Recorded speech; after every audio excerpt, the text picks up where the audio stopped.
Namaskar. Hello and welcome to P Guru's channel. I'm your host Sri Iyer. Joining me today is Sriram Seshadri and we talk about a couple of things very important: Rahul Gandhi's merit-based saga story as well as rot in judiciary. We're going to talk about a few specific instances that we are aware of where personal integrity of the judges themselves has come into question. Fasten your seatbelts and get ready for a thrilling ride. Let's welcome Sriram Seshadri. Namaskaram, sir. How are you? Sir, namaskaram. I'm good and hope you are fine. Namaskaram to all the P Guru viewers. Yeah, I'm doing well, sir. Thank you so much. Sriramji, this guy is like a jack in the box. Once in a while, he feels the urge to jump up and say something. And these days, he has said the same thing in so many ways. Merit is upper caste, this, that. Verbal diarrhea is how I see it. Maybe you see it differently, sir. Over to you. Sir, I think he caught the tiger's tail, and then, he's trying to control the beast with, all these rhetorics. So he had been saying that, caste census is the way forward, and distribution of wealth, you based on the caste census. He thinks that, he can get the SC/ST votes and OBC's votes by doing this. But they know very well that, caste census is not the solution for it. And then, more importantly, there are many people who are rich enough in OBC and SC/STs too. So he is not able to spell out what does he mean by this distribution of wealth. Is he trying to say that I'm going to take it away from someone who is having wealth and then redistribute it? That's what he meant. And then naturally, everybody will pounce on him saying that, why is he... See, if someone has earned it out of loot, there is a justification. Take that loot out and then do it for some public, benefit.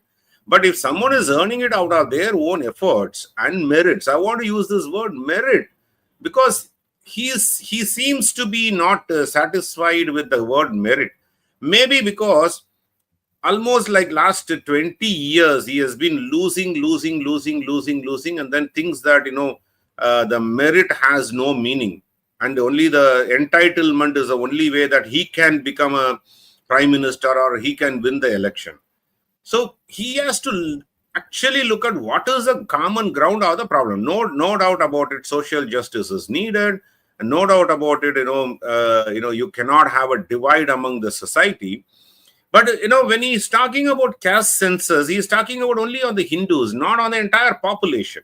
So he is very specific to target the Hindus.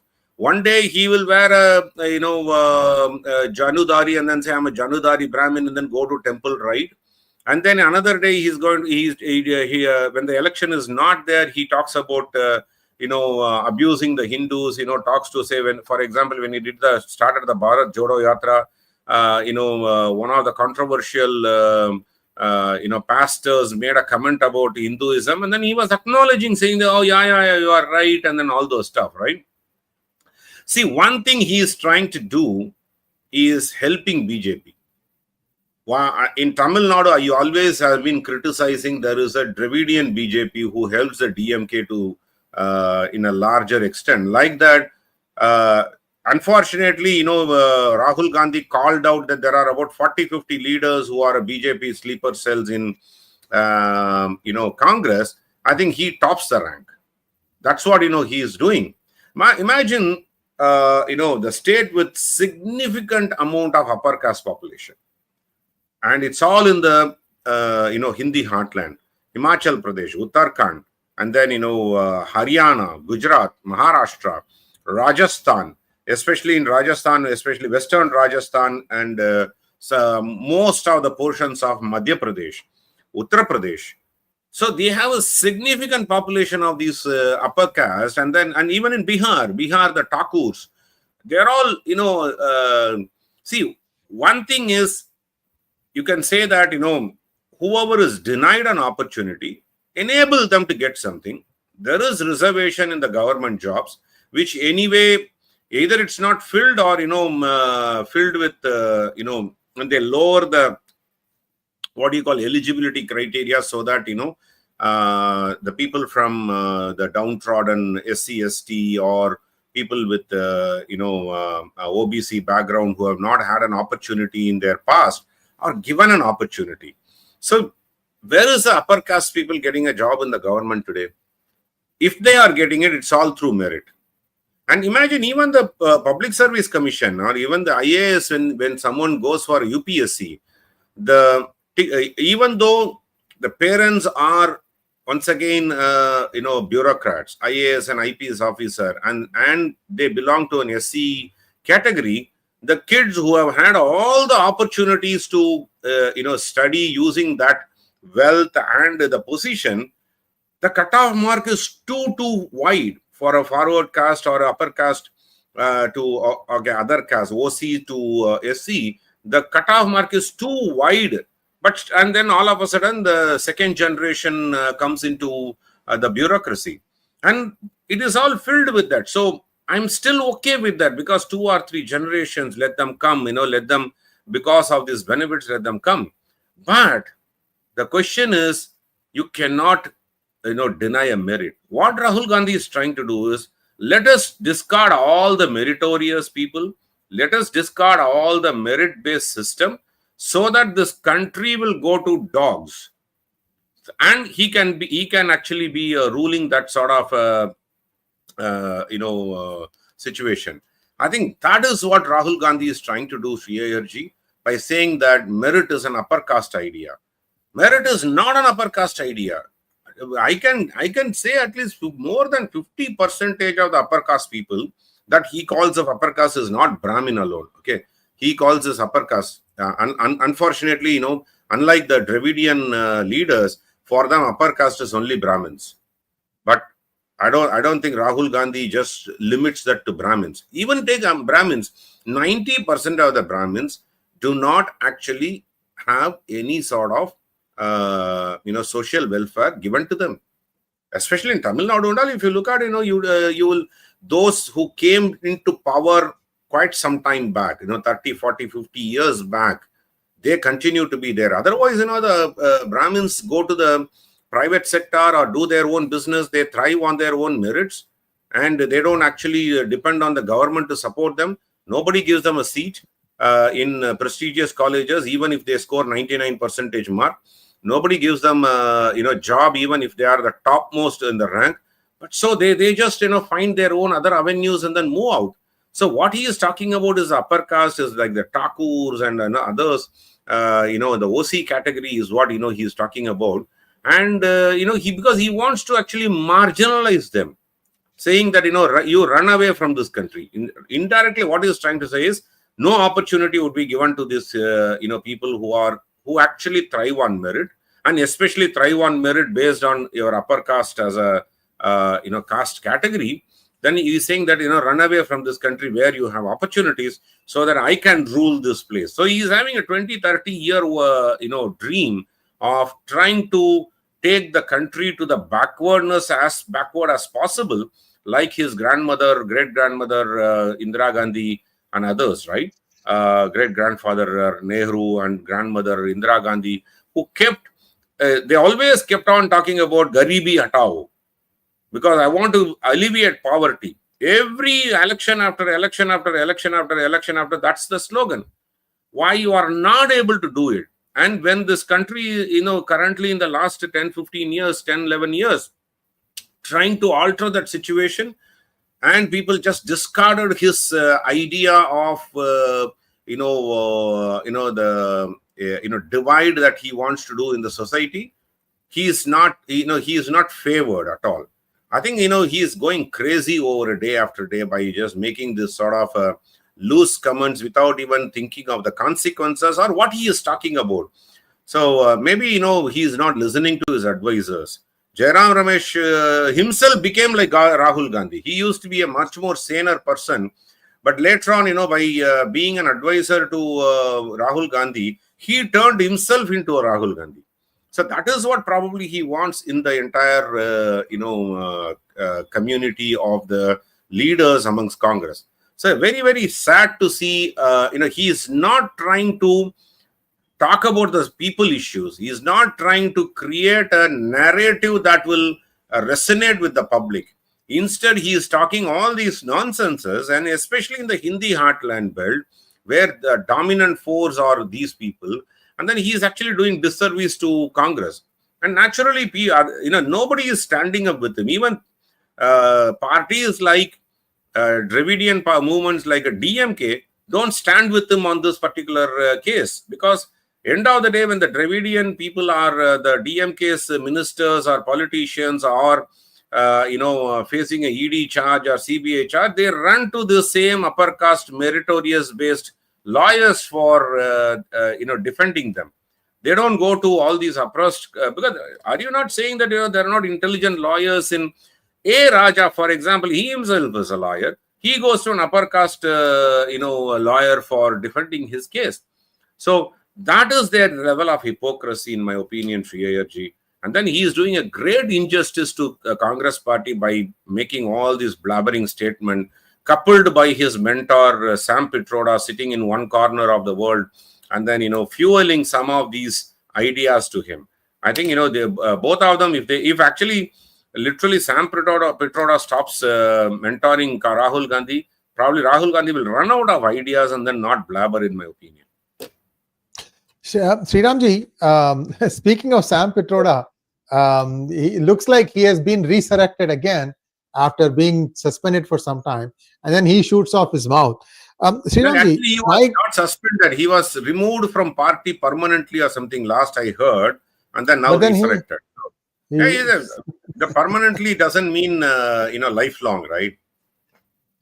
So, Sriramji, the talk in the town in the United States is that they can try and freeze. The judiciary itself is now coming under the lens. I just finished a program about a couple of hours ago. Viewers, if you have not seen it, do see it, because everything has a seed somewhere, and that seed was planted by Obama in 2013. 2013.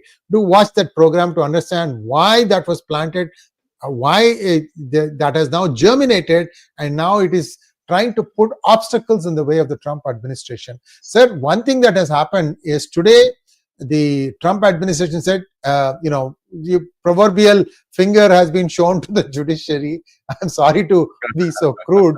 The proverbial finger has been shown to the judiciary, and they are continuing to deport. And USAID also, I think, is going to stay frozen. The question that I have for you, because I'm saying all these things to set the stage for you, money is not going to be available. $4.5 billion of US aid came into India. Let's say half of it came to you for government for proper, things like welfare and sanitary napkins and things like that. I know something, that's why I'm saying that word, sorry about it.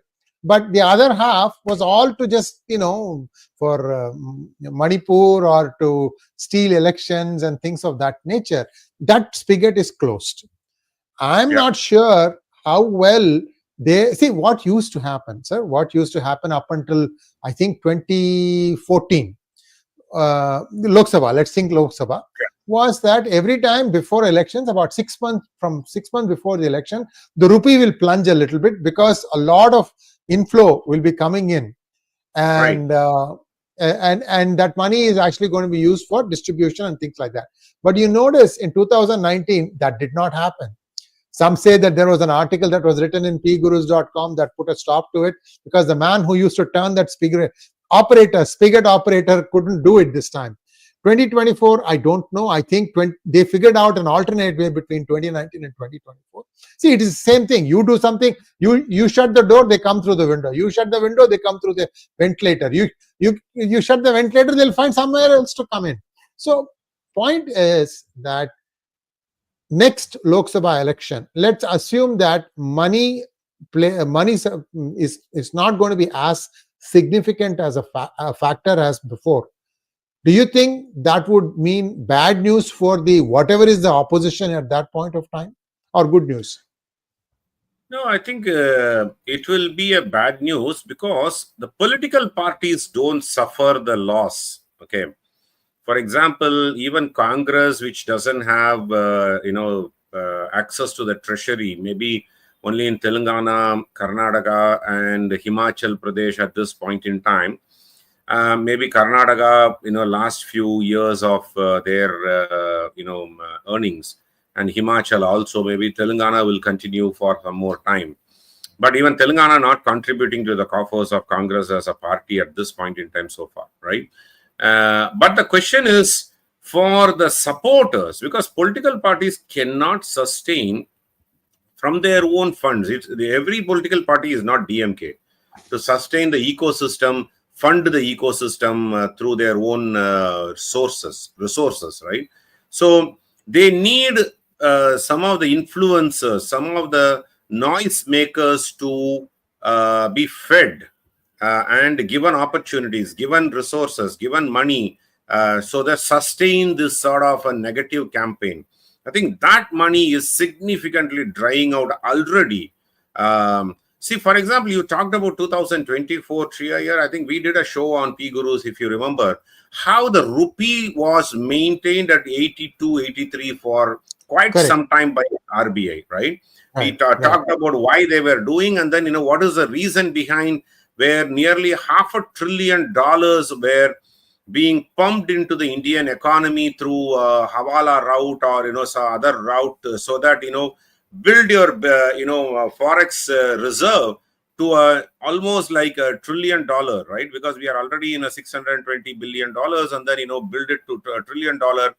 And then all of a sudden, just before the election, 3 months before the election, start pulling out this money from, these are all deep state activities, start pulling out the money significantly, so that rupee for, US dollar to rupee goes to 100, 120 or some, whatever it is, a crazy numbers, and then destabilize this country. And then I think Modi government sniffed that, plan, and then they actually used RBI, because IMF complained that, RBI is playing a major role in keeping the rates at a artificial level. And then, almost more than a year or so, RBI played this game to keep this. And naturally, they had to back out. The US deep state had to back out this method, because that is when significant amount of money came to Bangladesh, which never returned. Significant amount of money that came to Burma, Nepal never returned. A lot of money that came to Pakistan never returned, right? And when that sources dried out, a lot of people looted that money that was given to them. I'm not saying that $500 billion was looted, but several $1 million were actually taken away as part of this. Some years, certain individuals made a lot of money. 2029, at least these influencers, so-called influencers, or the newsmakers, noise makers, riot makers, all these guys are slowly going down. Okay, we talk about Nagpur, there is a riot that is happening. One can say that, someone is trying to convert this into another Manipur area. There are a lot of reports that say about it. But Nagpur is very heart of, the Hindutva belt, which is an RSS headquarters. So a lot of effort would be put to curtail this as early as possible, and then probably take some affirmative actions. And there are journalists who are exposing how calculated events are happening, similar to what used to happen in Ahmedabad before 2002, before Modi came to power. That's calculated, aggression on Hindu shop owners and houses and their properties.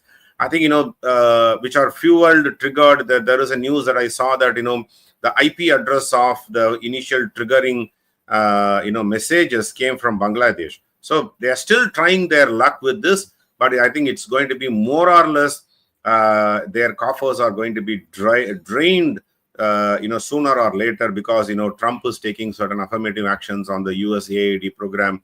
Deep state is getting dismantled to a major extent, maybe, or suppressed to a major extent. I can't say that entirely dismantled, because even Trump may need some portions of it for his, geopolitical situations. So all put together, 2029 is going to be a political war, definitely. The political parties are not going to have a problem with this sort of flow of money, but the other influencers, the theater, the players in the theater are going to be left out, and political parties will not be able to fuel them with their own resources, because political parties want someone else to fund their narrative. Only probably DMK is the only party which is still capable of funding all the influencers, media, keep them under control by pumping in tons of money. Thank you so much, sir. And now let's go to the next topic. And this is something that's of a lot of concern to at least me. I'm sure Sriramji is also concerned, because what happens is, even sometimes when you have a cast iron case, you never get your day in the court. The other guy keeps getting, vaida after vaida, and this never seems to end. And as much as people can complain that the case system is overloaded, then why do the judges keep giving extensions? Why don't you say that this is it, one extension, that's it, and then you rule ex parte judgment, give an ex parte judgment?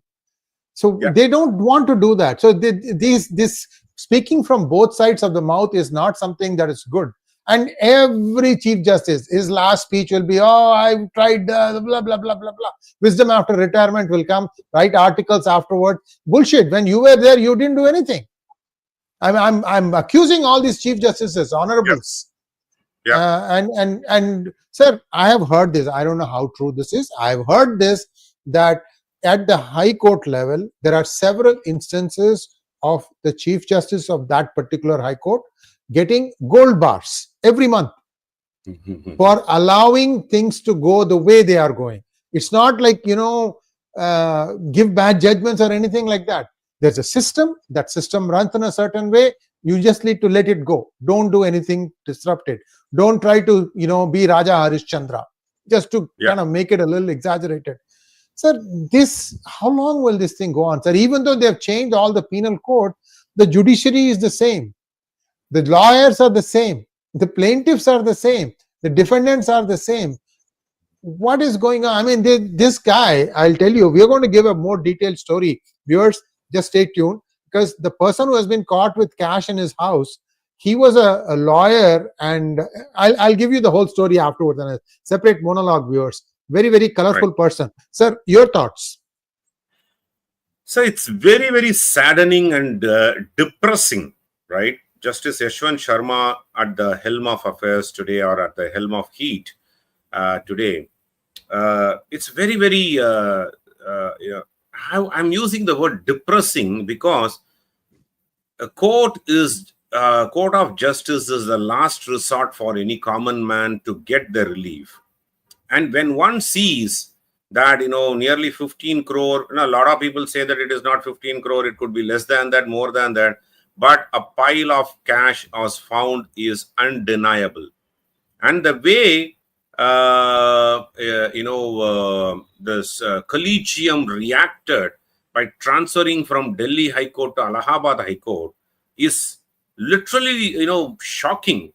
The Allahabad Bar Association has written a protest today saying that, are we a dustbin that, you dump anybody into our High Court, right? I think that's the level. I think good that Bar Association is reacting to this. And I don't know, within minutes, or, the Collegium convened, and then he was transferred from Delhi High Court to Allahabad High Court. And the Delhi High Court Chief Justice wanted an internal review of this. So the saddest portion of the sorry, sir, this is the story. Okay, this gentleman, can you please expand it so that only Gopi Krishnan's tweet is visible? Sir, I don't know if you had a chance to read this. Perfect. This judge was named as accused by the Central Bureau of Investigation in 2018 in a bank fraud case filed against a sugar company. CBI made him accused wrongly without checking that he had become 𝗔𝙗 judge. When scam time in 2012, he was a tax lawyer and director of a sugar company. So what troubles here, and I think, current central government also need to come clean on this, because though they are trying to do a judicial reforms bill by saying that, National Judiciary Accountability Bill and all, and which was quashed by Supreme Court Constitutional Bench saying that it is unconstitutional. My lords are protecting their own brethren. Actually, the judicial reforms is a huge need of the hour. And then, the Collegium appointing their own, judges without any... See, the Supreme Court wants to have a, seat at the table for deciding a Chief Vigilant Commissioner or Chief Election Commissioner and all those positions. But they do not want the politicians or the bureaucracy to get involved, especially the parliament to get involved in appointment. But in this case, naturally, the Collegium can only refer, and then Law Ministry has to give a consent or deny, which means in 2018, if there is a iota of black mark, then the government should have denied him the upliftment to the HC. Once a person is in a HC judge, then it becomes a Collegium's problem, or you cannot just like that remove the judge. The second thing is, if there is an accusation that happens on a judge, especially something like this, in fact, the Collegium or the court themselves should come forward and then, no mercy and then no delays in investigation, and then, put them on a trial within months, or in fact, I would expect within weeks rather than months, to unearth this case, because the last resort for any common man is the court. And then if the court is getting tainted by these sort of incidents, sir, I have heard several cases where when a writ petition is filed in high courts, either the judge nudges and say that, use this person as your attorney on record, or someone in the court says the person who filing the writ petition or the petitions, saying that, go and speak to this lawyer, he will help you in this case, sort of a guidance to say that, these are the law. And if you look at those lawyers, they are probably not at all having a thriving business, but their only job is to act as an agent for the, some of the judges. This is only a hearsay. There's no, if you ask me, okay, do you have one or two proofs? I don't have. But the question is, this is what is the talk of the town. If you talk to a lawyer, practicing in any of these high courts, they will actually know who to approach, who not to approach, and then get a verdict. I'm not painting that, every judge is corrupt, but even if one is corrupt, and that is going to take, the entire judiciary is going to be painted with a broad brush, because the judges actually are protecting their brethren. So, which means it is a personal responsibility of the judicial system to, in fact, protect their integrity by highlighting some of these corrupt judges. By not protecting the corrupt judges, the judiciary actually, by protecting the corrupt judges, they are doing a disservice to themselves. See, I'm not talking about the lower courts. Lower courts in every state, the magistrate or others, are more or less political oriented, because the state government controls them. And, once again, I'm not saying that every lower court judge is, corrupt or, influenced by the politicians, but they are, because they are government servants in end of the day. Of course, they some of the places, collectors act as a magistrate. They have a magistrate power. But high court judges and Supreme Court judges should be beyond doubt, because every time any decision that has been taken at a lower court invariably lands in the high court for the review. Most 90% of the case comes to high court. Only people who don't have money, who don't have the wherewithal to fight, or who don't have the energy to fight, they just don't appeal for any of the verdicts given in the lower court. But the moment it is in the high court, people should have the confidence that they are going to get justice, not that justice is bought by someone who is capable of buying it. I think that is the situation where it is depressing to see. And in this case, I think, the Collegium, if they had taken a conscious decision to say, we will suspend this judge for the time until he is proven, that he is not guilty, right? If they had done that, at least some amount of confidence would come in. I think now the entire political system has to come very far, come forward and then pass this judicial accountability bill again with an unanimous, no walking out of it, or no, not voting against or for it, but come unanimous, both the parliament, lower house and upper house, come unanimous and then pass this, and then probably they should fight it teeth and nail in the Supreme Court, the constitutional bench. I think then at least if it becomes a people movement, people also demand this. Naturally, the Supreme Court constitutional bench have to heed to that and then put certain restrictions on them. I think this is very unfortunate that he was just transferred from. See what happens in a bureaucracy, transferring a person from one position to another position. They think that this guy will not be able to jeopardize the investigation, but he or she is still in power in different place in the bureaucracy, where he or she can easily influence the investigation agencies. I think it should have been suspended until proven guilty, right? I think this is where the Collegium acted in a haste, in my humble opinion, sir. Thank you so much, sir. And I did a quick back of the envelope calculation. One gold bar approximately weighs 400 ounces, sir. 1 ounce today price is $3,000.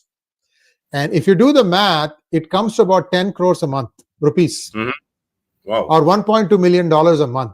This is the sort of gift given to the judge to let things be the way they are. And now if the judge is super active, sky is the limit. But that tells you that there is so much money in the system now that if somebody is giving us that much, that means they are at the back, they are doing 100 times that return. Yeah. Because they just need the system to continue to go this way. We're not making any specific allegations against specific individuals. You need to wake up and smell the coffee. It's not as if the honorable justices sitting at the apex in the Collegium are not aware of this. It's just that nobody talks about it because everybody is afraid that they will haul them in front of them and then call for contempt. You can't call what we said is the truth. Yep. And we are not taking any specific names here. This is the general trend. Because prove us wrong. Solve cases quickly. Don't give adjournments.